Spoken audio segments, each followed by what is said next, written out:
Hello, good morning, good afternoon, and good evening.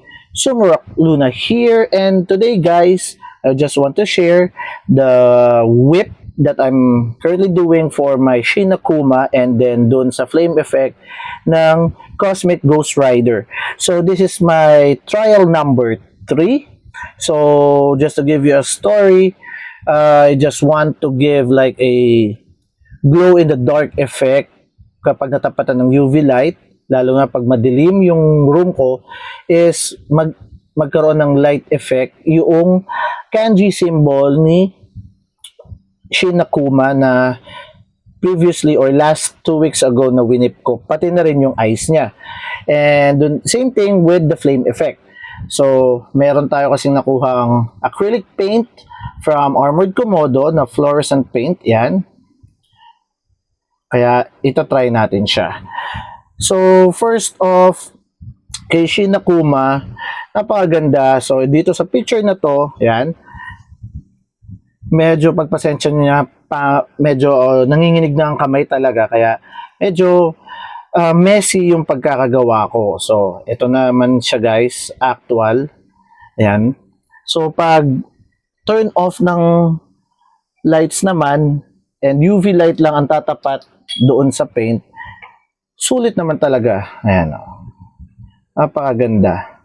So, mukhang burning effect ang dating talaga niya dun sa kanji logo.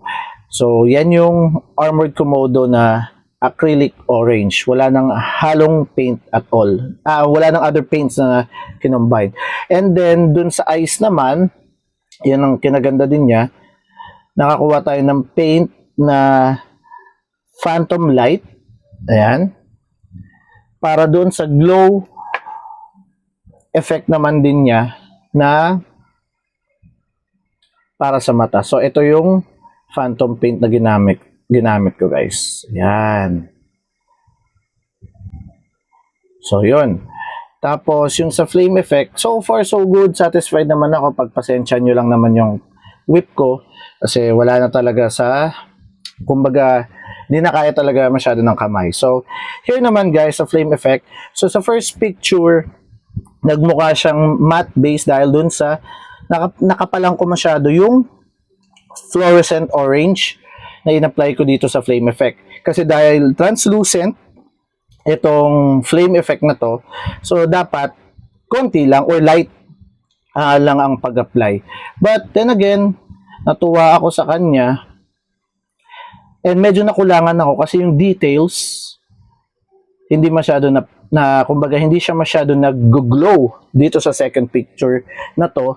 Kaya ang ginawa ko, in-applyan ko na siya ng fluorescent yellow ng Armored Komodo. So, at the same time, combination na siya ng orange and yellow na fluorescent paint.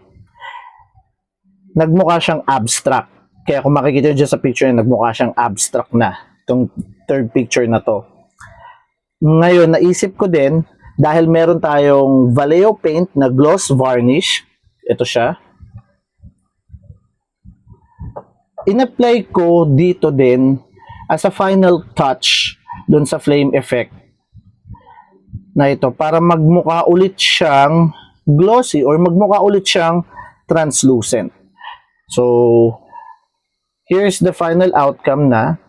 And, again, pag tinapatan ng UV light, ayan, pagpasensya nyo na, mukha siyang abstract. I tried my very, very, very best na hindi manginig ang kamay while working talaga. Pero, for me, okay naman. Siguro sa ibang tao, it's still a 50-50 or 20-80 siguro. But for me, okay na rin siya. Nakuha ko naman yung outcome na gusto ko. And at the same time, nagmukha siyang detailed. Hindi lang siya translucent effect with or without the UV light, kung tutuusin. Kaya napaka sulit, napakaganda ng Armored Komodo. So sa mga first timer na gusto mag-try ng whip, trial and error talaga, kagaya na ginagawa ko. And I'm doing this because I want to apply itong mga translucent effect na paint or glow in the dark ang datingan sa mga Ghost Rider ko para mas maganda ang dating. Kaya, yun lang guys. Sumako na out as well. Thank you for watching. See you the next video. Bye!